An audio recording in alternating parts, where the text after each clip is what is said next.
Lord ஹல்லேலூயா.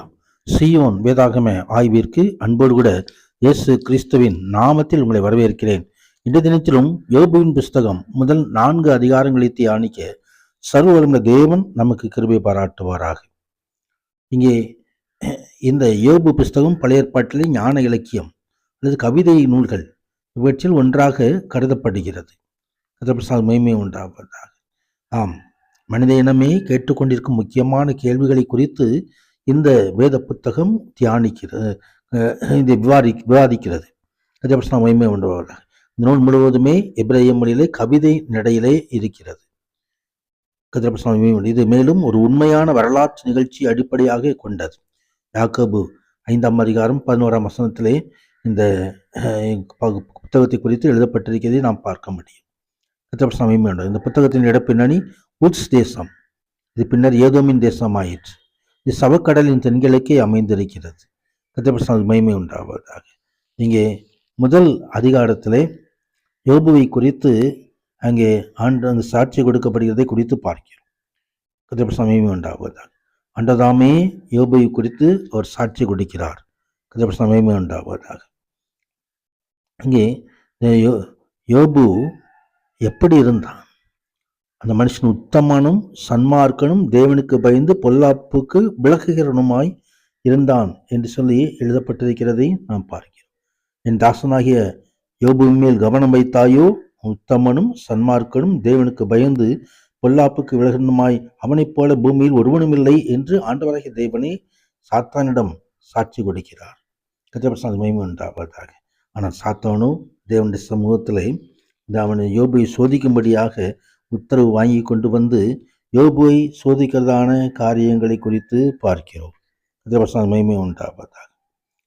யோபுவுக்கு மிகப்பெரிய இழப்புகள் ஏற்படுகிறது. தன் பிள்ளைகள் எல்லாம் மரணம் அடைந்து விடுகிறது, சொத்துக்கள் எல்லாம் போய்விடுகிறது.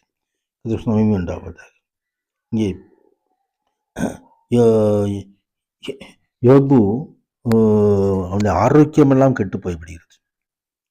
அங்கே தன் சால்வை கிழித்து தன் தலையை சிரைத்து தலையில் விழுந்து பணிந்து அங்கே யோபு சொல்கிறதான காரியம், நிர்வாணியாய் நான் வந்தேன், நிர்வாணியை திரும்ப போய் கர்த்தர் கொடுத்தா கர்த்தர் எடுத்தார், கர்த்தருடைய நாமத்துக்கு ஸ்தோத்திரம் என்று சொல்லி அங்கே யோபு தன் விசுவாசத்தை வெளிப்படுத்துகிறதை குறித்து பார்க்கிறோம். யோபு 2வது அதிகாரத்திலே யோபுவுக்கு தொடர்ந்து சோதனைகள் வருகிறதை நாம் பார்க்கிறோம். மகிமை உண்டாவதாக. நாம் எவ்வளவு சோதனை வந்தாலும் உத்தமத்தில் உறுதியாக நிற்கிறான் என்று சொல்லி இன்னும் சத்துருவான ஆண்டவருடைய சமூகத்தில் அனுமதி கேட்டு இன்னும் அதிகமாய் சோதனைகளை கொண்டு வந்து யோபுவின் உள்ளங்கால் தொடங்கி உச்சந்தலை மட்டும் கொடிய பருக்களால் அவனை பாதித்தான். அவன் ஒரு ஓட்டை எடுத்து தன்னை சுரண்டி கொண்டு சாம்பலில் உட்கார்ந்தான் என்று சொல்லி அவன் மனைவி அவனை பார்த்து, நீர் இன்னும் உம்முடைய உத்தமத்தில் உறுதியாக இருக்கிறீரோ, தேவனை தூஷித்து ஜீவனை விடும் என்று சொல்லுகிற குறித்து பார்க்க. நீ பைத்தியக்காரி பேசுகிறது போல பேசுகிறாய், தேவன் கையிலே நன்மையை பெற்ற நாம் தீமையை பெற வேண்டாமோ என்று சொல்லி யோபு தன் முதல்களால் ஒன்றும் பாவம் செய்யவில்லை. யோபுவை சந்திக்கதான 3 சிநேகிதர்களை நாம் பார்க்கிறோம். இந்த சகோதரனிடம் இங்கே யோபு பேசுகிற காரியத்தை 3வது அதிகாரம் தெரிவிக்கிறது.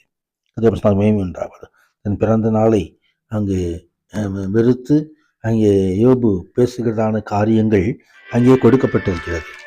4வது அதிகாரத்திலும் அங்கே தொடர்ந்து யோபுடைய சிநேகிதன் எலிப்பாஸ் பேசுகிறதை நாம் பார்க்க முடியும். உண்டாவது தொடர்ந்து வசனங்களெல்லாம் தியானிக்கிற வேளையிலும் கர்த்தர் நம்மோடு நடத்துவாராக.